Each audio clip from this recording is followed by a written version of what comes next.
ಪದವನ್ನು ಬಳಕೆ ಮಾಡ್ಬೋದೋ ಇಲ್ಲೋ ಗೊತ್ತಿಲ್ಲ, ಬಟ್ ಅವ್ರು ಬಳಕೆ ಮಾಡಿದ್ದಾರೆ, ವೀಕ್ಷಕರಿಗೆ ಗೊತ್ತಾಗಬೇಕು ಅನ್ನೋ ಕಾರಣಕ್ಕೆ. ನರ ಸತ್ತವರು ಪರಮೇಶ್ವರ್ ಅಂತಾರೆ, ನೀವು ನೋಡಿದ್ರೆ ಅಸಮರ್ಥರು ಅಂತೀರಿ.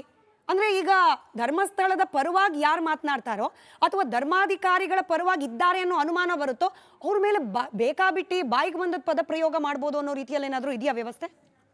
ನೋಡಿ, ನಾನು ಸ್ಟೇಟ್ಮೆಂಟ್ ಮಾಡಿರೋದು ಧರ್ಮಸ್ಥಳದ ವಿಚಾರವಾಗಲ್ಲ, ಧರ್ಮಸ್ಥಳದ SIT ತನಿಖೆ ವಿಚಾರವಾಗಲ್ಲ. ಅದು ಒಂದು ಸ್ಪಷ್ಟನೆ ಕೊಡ್ತೀನಿ. ನಾನು ಸ್ಟೇಟ್ಮೆಂಟನ್ನು ಮಾಡಿರುವಂಥದ್ದು ಏನು ಮಹೇಶ್ ಶೆಟ್ಟಿ ತಿಮರೋಡಿ ವಿಚಾರವಾಗಿ, ಏನು ಮುಖ್ಯಮಂತ್ರಿಗಳು 24 ಜನನೋ 25 ಜನರನ್ನು ಕೊಲೆ ಮಾಡಿದ್ದಾರೆ ಅಂಥೇಳಿ ಹರೀಶ್ ಪೂಂಜಾ ಮಾಡಿದಂಥ ಹೇಳಿಕೆಯನ್ನು ಮಹೇಶ್ ಶೆಟ್ಟಿ ತಿಮರೋಡಿ ಮಾಡಿದ್ದಾರೆ ಅನ್ನೋ ಥರದಲ್ಲಿ ಇಡೀ ಸದನದಲ್ಲಿ ಎಂಥ ಎಂಥದ್ದು ಸ್ಥಳ, ಅದು ಪವಿತ್ರವಾದಂಥ ಸ್ಥಳದಲ್ಲಿ ನಿಂತ್ಕೊಂಡು ಬೇರೆ ಬಾಲಿಶವಾದಂಥ ಹೇಳಿಕೆಗಳನ್ನು ಜವಾಬ್ದಾರಿ ಸ್ಥಾನದಲ್ಲಿರುವಂಥವ್ರು ಒಬ್ಬ ಉಪಮುಖ್ಯಮಂತ್ರಿ ಕೊಡ್ತಾರೆ. ಉಪಮುಖ್ಯಮಂತ್ರಿ ನಾನು ಕೂಡ CMಗೆ ಹೇಳಿದೆ ಅಂತ ಹೇಳ್ತಾರೆ. ಸೊ ನಮಗೆ ಒಬ್ಬ ಸಾಮಾನ್ಯ ಮನುಷ್ಯನಿಗೆ, ನಮಗೆ ಹೊರಗಡೆ ಇರುವಂಥವ್ರಿಗೆ ನಮಗೊಂದಷ್ಟು ದಾಖಲೆಗಳು ಸಿಗ್ತವೆ, ಅದು ಯಾರು ಮಾತಾಡಿದ್ದಾರೆ ಯಾರಿಲ್ಲ ಅಂತೇಳಿ. ಇವ್ರಿಗೆ ಮೀಡಿಯಾ ಅಡ್ವೈಸರ್ಗಳು ಇಟ್ಕೊಂಡಿದ್ದಾರೆ. ಇವರೆಲ್ಲ ಮೀಡಿಯಾ ಅಡ್ವೈಸರ್ಗಳು ಇಟ್ಕೊಂಡು ಕೂಡ ಸದನದಲ್ಲಿ ಅಧಿಕೃತವಾಗಿ ಮಹೇಶ್ ಶೆಟ್ಟಿ ತಿಮರೋಡಿ ಮಾತಾಡಿದ್ದಾರೆ, ಅವ್ರ ಮೇಲೆ ಕ್ರಮ ಕೈಗೊಳ್ತೀವಿ ಅಂತ ಇವ್ರು ಹೇಳ್ತಾರೆ, ಏನು ಉಪಮುಖ್ಯಮಂತ್ರಿಗಳು ಹೇಳ್ತಾರೆ ಇವ್ರಿಗೆ ಹೇಳಿದ್ದೀವಿ ಅಂತೇಳಿ. ಮತ್ತು ಗೃಹ ಸಚಿವರು ಕೂಡ ನಾನು ಅದನ್ನು ಗಮನಿಸಿದ್ದೀನಿ, ಕ್ರಮ ಕೈಗೊಳ್ಳಲಿಕ್ಕೆ ಹೇಳಿದ್ದೀನಿ ಅಂತ ಹೇಳ್ತಾರಲ್ಲ, ಇದು ಎಷ್ಟು ಮಟ್ಟಿಗೆ ಸರಿ? ಬೇಜವಾಬ್ದಾರಿ ಅಲ್ವೇ? ಅಸಮರ್ಥರಲ್ವೇ? ಹಾಗಾದರೆ ಅಸಮರ್ಥ ಅನ್ನುವಂಥದ್ದು ಏನು ಬೇರೆ ರೀತಿಯಾದ ಕೆಟ್ಟ ಪದ ಏನಲ್ಲ, ಅವರು ಸಮರ್ಥರಲ್ಲ ಅನ್ನೋ ಥರದಲ್ಲೇ ಹೇಳಿದ್ದೀನಿ. ಹಾಗಾಗಿ ಒಬ್ಬ ಗೃಹ ಸಚಿವರಿಗೆ ತನ್ನದೇ ಆದಂಥ ಒಂದು ಮೂಲಗಳಿರ್ತವೆ, ಸರ್ಕಾರದ ಮೂಲಗಳಿಂದ ತಗೊಂಡು ಮಾತಾಡಬೇಕೇ ಹೊರತು ಹರೀಶ್ ಪೂಂಜಾ ಮಾಡಿರುವಂಥ ಹೇಳಿಕೆಗಳನ್ನು ತಗೊಂಬಂದು ಮಹೇಶ್ ಶೆಟ್ಟಿ ತಿಮರೋಡಿ ಅವರ ತಲೆಗೆ ಕಟ್ಟಿ ಅವರನ್ನು ಬಂಧಿಸಿ ಅಂತ ಕೇಳುವಂಥದ್ದು ಎಷ್ಟು ಮಟ್ಟಿಗೆ ಸರಿ? ನೋಡಿ, ಈಗ ಧರ್ಮಸ್ಥಳದಲ್ಲಿ ನಡೀತಾ ಇರುವಂಥ ಪ್ರಕರಣಗಳ ಬಗ್ಗೆ ಮಹೇಶ್ ಶೆಟ್ಟಿ ತಿಮರೋಡಿ ಆಗ್ಬೋದು, ಮತ್ತೊಬ್ಬರು ಆಗ್ಬೋದು, ಧ್ವನಿ ಎತ್ತಾ ಇರೋದಕ್ಕೆ, ಅವರ ಧ್ವನಿಯನ್ನು ಅಡಗಿಸೋದಕ್ಕೆ ಈ ರೀತಿಯಾದಂಥ ಬೇರೆ ಬೇರೆ ರೀತಿಯಾದ ಷಡ್ಯಂತ್ರಗಳಿದೆ ನಡೀತಾ ಇದೆ. ಇದೇ ನಡೀತಾ ಇದೆ ಇವಾಗ ಮಾಡ್ತಾ ಇದಾರಲ್ಲ. ಯಾರು ಈಗ BJP ಅವರು ಏನು ಸದನದಲ್ಲಿ ಮಾಡ್ತಾ ಇದಾರಲ್ಲ, ಸೊ ಅದಕ್ಕೆ ಪೂರಕವಾಗಿ ಇವರು ವರ್ತಿಸ್ತಾ ಇದಾರಲ್ಲ, ಇದು ಸರಿ. ಹೋರಾಟಗಾರರನ್ನ ಅರೆಸ್ಟ್ ಮಾಡಿಸಿ ಹೋರಾಟವನ್ನ ಹತ್ತಿಕ್ಕೋ ಪ್ರಯತ್ನ ಆಗ್ತಿದೆ ಅಂತ ಹೇಳಿ ಅಲ್ಲಿ ಮಹೇಶ್ ತೆಂಗಿನಕಾಯಿ ಅವರು ಹೇಳಬೇಕು, ಕೀರ್ತಿ ಅವರು ಅದಾದ್ಮೇಲೆ ರಿಯಾಕ್ಟ್ ಮಾಡಲಿ. BJP ಅವರು ಹಂಗಾದ್ರೆ ಹೋರಾಟಗಾರರನ್ನ ಅರೆಸ್ಟ್ ಮಾಡಿಸುವ ಒಂದು ಪ್ರಯತ್ನದಲ್ಲಿ ನಿರತವಾಗಿದೆ. ನೋಡಿ, ಭಾರತೀಯ ಜನತಾ ಪಾರ್ಟಿ ಇವತ್ತು ಒಂದು ವಿಪಕ್ಷ ಸ್ಥಾನದಲ್ಲಿ ಕೂತ್ಕೊಂಡು ರಚನಾತ್ಮಕ ಹೋರಾಟ ಮಾಡೋದು ನಮ್ಮ ಕೆಲಸ ಐತಿ. ಇವತ್ತು ಕೊಟ್ಟಿರ್ತಕ್ಕಂಥ ಈಗ ಬರುತ್ತವ್ರು ಹೇಳೋದಂಥ ಹೇಳಿಕೆಯನ್ನು ಬಹುಶಃ ಭಾರತೀಯ ಜನತಾ ಪಾರ್ಟಿ ಆಗಲಿ ಶಾಸಕರು ಯಾರೂ ಕೊಟ್ಟಿಲ್ಲ. ಮೀಡಿಯಾದಲ್ಲಿ ಬಂದಿರತಕ್ಕಂಥದ್ದನ್ನು ತೆಗೆದುಕೊಂಡು ಬಂದು ಯಾರಲ್ಲಿ ಹೇಳಿದಾರ ನನಗೆ ಎಕ್ಸಾಕ್ಟ್ಲಿ ಗೊತ್ತಿಲ್ಲ ಯಾರು ಹೇಳ್ಯಾರ ಅನ್ನೋದನ್ನು, ಅದನ್ನು ತೊಗೊಂಡು ಸದನದ ಒಳಗಡೆ ಹೇಳಿದ್ರು. ಹಾಗಾದರೆ ಉಪಮುಖ್ಯಮಂತ್ರಿಗಳು ಹೇಳಿದ್ರಲ್ಲ, ನಾನು ನೋಡಿದ್ದೇನೆ ಅಂತೇಳಿ, ಗೃಹ ಸಚಿವರು ಹೇಳಿದ್ರು, ನಾನು ಗಮನಿಸಿದ್ದೆ. ಅವರು ಒಪ್ಕೊಂಡ ಮೇಲೆ, ಸರ್ಕಾರ ಒಪ್ಕೊಂಡ ಮೇಲೆ ಇನ್ನೇ ನಮ್ದೇನೈತೆ ಕೆಲಸ ಅದರಲ್ಲಿ? ಸರ್ಕಾರನೇ ಸ್ವತಃ ಒಪ್ಕೊಂಡೈತೆ, ಹೌದು ನಾವು ನೋಡೇವಿ ಮಾಡಿದ್ದೇವೆ ಅಂತಂದನ. ಈಗ 28-26 ಜನನ ಮುಖ್ಯಮಂತ್ರಿಗಳು ಮರ್ಡರ್ ಮಾಡ್ಸಾರ ಅಂತ ಹೇಳಿದ್ರು, ಅದ್ರ ಬಗ್ಗೆ ಏನ್ ಹೇಳ್ಬೇಕು?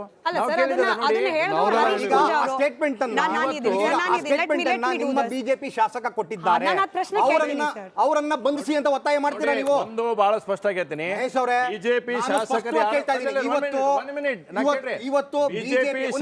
ಯಾರು ಕೂಡ ಬಿಜೆಪಿಯ ಮೇಧಾವಿ ಅಂತ ಹೇಳ್ಕೊಳ್ಳುವಂತ ಸುರೇಶ್ ಕುಮಾರ್ ಅವರು ಮಾತಾಡಿದ್ದಾರೆ, ಸುನೀಲ್ ಕುಮಾರ್ ಅವರು ಮಾತಾಡಿದ್ದಾರೆ. ಬಿಜೆಪಿ ಶಾಸಕರು ಈ ಸ್ಟೇಟ್ಮೆಂಟ್ ಅನ್ನು ಮಾಡಿಲ್ಲ. ಆನ್ ಏರ್ ಅಲ್ಲಿ ಇದೆ, ನೀವು ತಪ್ಪು ಮಾಹಿತಿ ಕೊಡಬಾರ್ದು ಮಹೇಶ್ ಅವರಿಗೆ. ನೀವು ತಪ್ಪು ಮಾಹಿತಿಯನ್ನ ಕೊಡಬಾರ್ದು. ನಾನು ಹೇಳೋದನ್ನ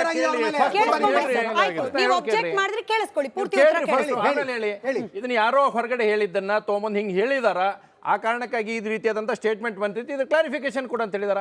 ಇವ್ರು ಸ್ವತಃ ಹೇಳಿದ್ರ ಈ ತರ ನೀವು ಮುಖ್ಯಮಂತ್ರಿಗಳು ಮಾಡ್ಯಾರ ಅಂತ ಹೇಳಿ? ಶಾಸಕರು ಯಾರು ಹೇಳಿಲ್ಲ. ಹರೀಶ್ ಪೂಂಜಾ ನಿಮ್ ಶಾಸಕರು 1 ಮಿನಿಟ್ ಕೇಳ್ರಿ, ಬೇರೆ ಕಡೆ ಬಂದಿದ್ದನ್ನ ಈ ರೀತಿಯಾದಂತ ಸ್ಟೇಟ್ಮೆಂಟ್ ಬಂದೈತಿ, ಇದು ಕ್ಲಾರಿಫಿಕೇಶನ್ ಕೂಡ ಅಂತ ಕೇಳ್ಯಾರ. ಕ್ಲಾರಿಫಿಕೇಶನ್ ಕೂಡ ಕೇಳೋದು ತಪ್ಪಾಗದ. ಅಧಿಕೃತ ವೇದಿಕೆ ಮೇಲೆ ಭಾಷಣ ಹೊಡೆದಿದ್ದಾರೆ ನಿಮ್ಮ ಬಿಜೆಪಿ MLA. ಇವತ್ತು ಯಾರು ಅದನ್ನ ಕೊಟ್ಟಿದ್ದಾರೆ ಯೂಟ್ಯೂಬರ್ಸ್ ನಲ್ಲಿ, ಯಾರು ಬಂದೈತಿ ಅದನ್ನ ಬಂದೈತಿ, ಅದನ್ನ ಹೇಳಿ ನೀವು ಹೇಳೋದನ್ನ ನಾವು ಹೇಳಕತ್ತೇವಲ್ಲ. ಯಾರು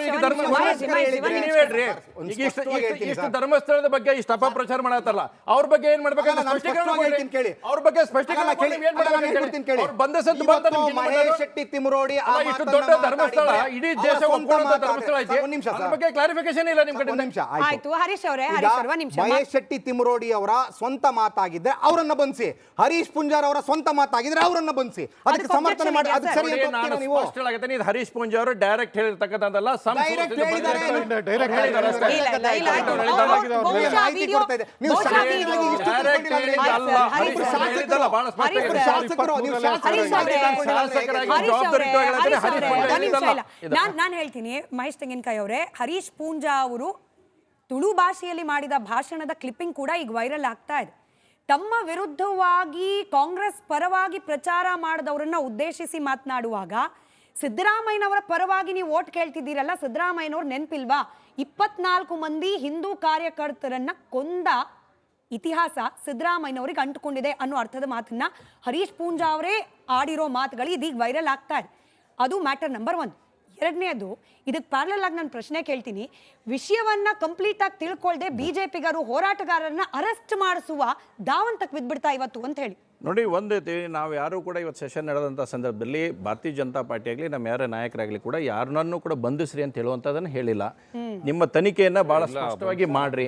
ತನಿಖೆ ಆಗೈತಿ ಇಷ್ಟು ದಿವಸ. ವಾಟ್ಸ್ಆಪ್ ಯೂನಿವರ್ಸಿಟಿ ತರ ಚರ್ಚೆ ಆಗಿದೆ. ಕೇಳ್ರಿ, 15 ದಿವಸ ನಿಮ್ದು ಇವತ್ತು ತನಿಖೆ ಆಗೈತಿ. ಇಲ್ಲಿವರೆಗೆ ಗೊಳ್ಳು ಪುರಾಣ ಅಂತೇಳಿ ಬುರುಡೆ ಅಂತ ಬುರುಡೆ ಬಿಡುವಂತ ಕೆಲಸ ನಾನು SIT ಬಗ್ಗೆ ಮಾತಾಡ್ತಿಲ್ಲ, ಹರೀಶ್ ಪುಂಜನ ಹೇಳಿಕೆ ಬಗ್ಗೆ ಮಾತಾಡ್ತಾ ಇದ್ದೀನಿ. ಅದ್ರ ಬಗ್ಗೆ ಮಾತಾಡಿ ನೀವು. ನಾನು ಹೇಳಕತ್ತಿದ್ದು ಧರ್ಮಸ್ಥಳದ ಹೇಳಿಕೆ ಏನೈತೆ ಅದ್ರ ಬಗ್ಗೆ. ನೀವು ಹರೀಶ್ ಪುಂಜ ಮಾಡಿರುವಂತ ನಾನು ಪ್ರಶ್ನೆ ಕೇಳಿದೀನಿ ಸರ್, ಉತ್ತರ ಕೊಡ್ಲಿ. ಪ್ರಶ್ನೆ ಕೇಳಿದೀನಿ, ಉತ್ತರ ಕೊಡ್ಲಿ. ಬಿಜೆಪಿಗರಿಗೆ ಹೋರಾಟಗಾರನ ಹತ್ತಿಕ್ಕೋ ದಾವಂತ ಇತ್ತ. 24 ಜನ ಹಿಂದೂ ಕಾರ್ಯಕರ್ತರು ಸೇವ್ ಮಾಡೋದು ಬೇಡ ಹತ್ಯೆಯಾಗಿತ್ತು. ಮೇಡಮ್, ಅದ್ರ ಬಗ್ಗೆ ಮಾತಾಡಿದಷ್ಟೇ. ಅದು ಇದ್ರ ಸೇವ್ ಸಂಬಂಧ ಮಾಡ್ತಿಲ್ಲ ಅಲ್ಲ. ಸರ್, ನನ್ನ ಪ್ರಶ್ನೆ ಕ್ಲಿಯರ್ ಇದೆ. ಯಾರನ್ನೂ ಸೇವ್ ಮಾಡೋ ಅವಶ್ಯಕತೆ ನನಗಿಲ್ಲ. ನಾನು ಕೇಳಿದ ಪ್ರಶ್ನೆ ಕ್ಲಿಯರ್ ಇದೆ. ಜನರು ಬುದ್ಧಿವಂತರಿದ್ದಾರೆ. ಜನರು ಬುದ್ಧಿವಂತರಿದ್ದಾರೆ. ಯಾರು ಉತ್ತರ ಕೊಟ್ಟು ಯಾರು ಉತ್ತರ ಕೊಟ್ಟಿಲ್ಲ ಅಂತ ಗೊತ್ತಾಗುತ್ತೆ. ನಾ ಬಹಳ ಸ್ಪಷ್ಟ ಇವಾಗ ಹರೀಶ್ ಪೂಂಜಾ ಅವರೇನೆ ಸಿದ್ದರಾಮಯ್ಯನವ್ರು 24 ಮಂದಿಯನ್ನ ಕೊಲೆ ಮಾಡಿದ್ರು ಅಂತ ಹೇಳಿದ್ರೆ ಅವ್ರ ವಿರುದ್ಧ ಕ್ರಮ ಆಗೋದಕ್ಕೆ ಏನಾದ್ರೂ ಆಕ್ಷೇಪ ಒಂದು ಇದೆಯಾ? ಸ್ಪಷ್ಟ ಹೇಳ್ತೀನಿ, ಹರೀಶ್ ಪೂಂಜಾ ನೇರವಾಗಿ ಸಿದ್ದರಾಮಯ್ಯನವರು 24 ಕೊಲೆ ಮಾಡ್ಯಾರ ಅಂತ ಹೇಳಿಲ್ಲ. ಇದು ಒಂದೇದು.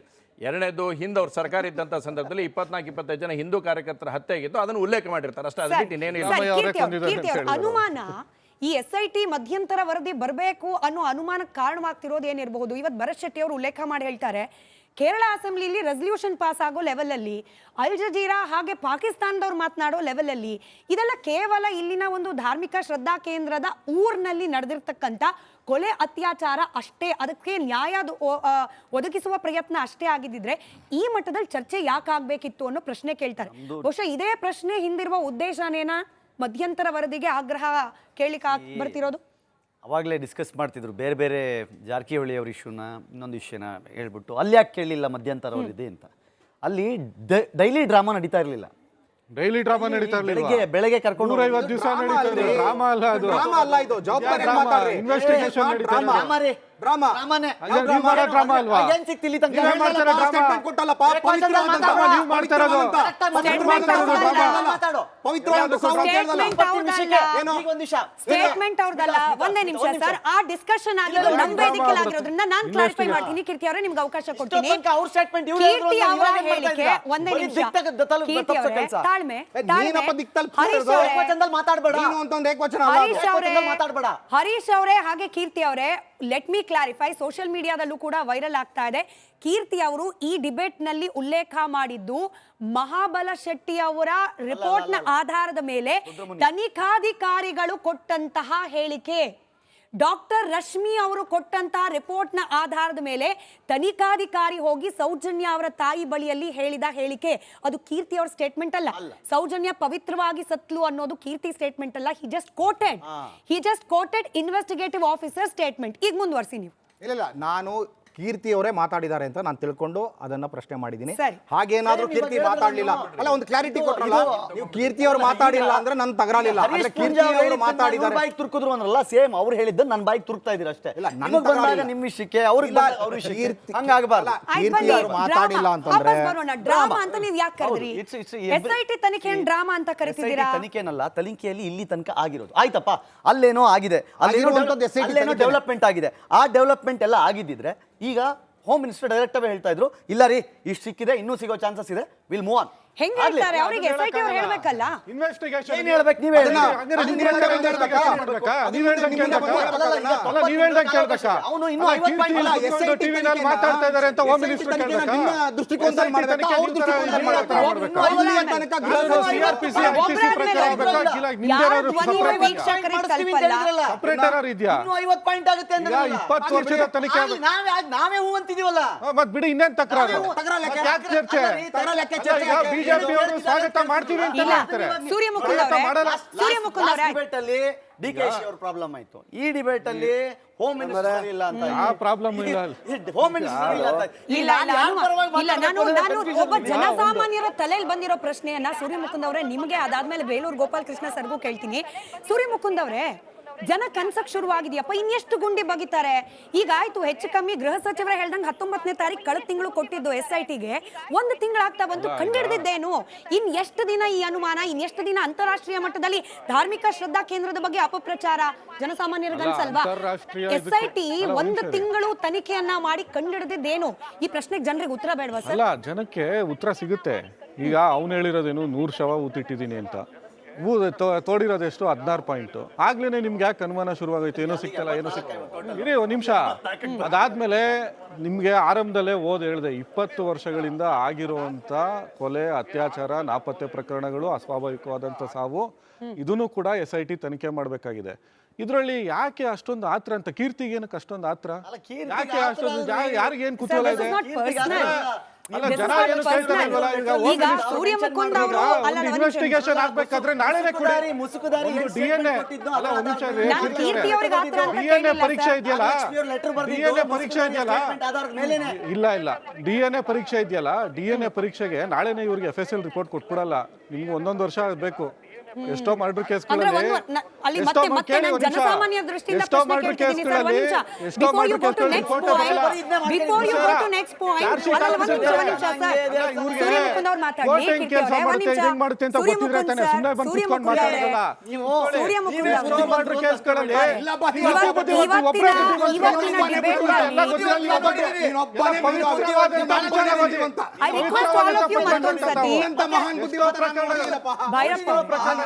ಭೈರಪ್ಪ ಅವರೇ, ಕೀರ್ತಿ ಅವರೇ, ನೋಡಿ ಜನ ಈಗ ಆಲ್ರೆಡಿ ರೋಸ್ ಹೋಗಿದ್ದಾರೆ. ಭೈರಪ್ಪ ಸರ್ ಕೇಳಿಸ್ಕೊಳ್ಳಿ, ಜನ ಈಗ ಆಲ್ರೆಡಿ ರೋಸ್ ಹೋಗಿದ್ದಾರೆ. ಪರ ವಿರೋಧದ ಚರ್ಚೆ ಕೇಳಿಸ್ಕೊಳ್ಳಿ sir, please. I request you. ಯಾಕೆ ಹೇಳ್ತಿದ್ದೀನಿ ಕೇಳಿಸ್ಕೊಳ್ಳಿ. ಕೀರ್ತಿ ಅವರೇ ಹೋಲ್ಡ್ ಆನ್. ಇಬ್ರು ಕೇಳಿಸ್ಕೊಳ್ಳಬೇಕು.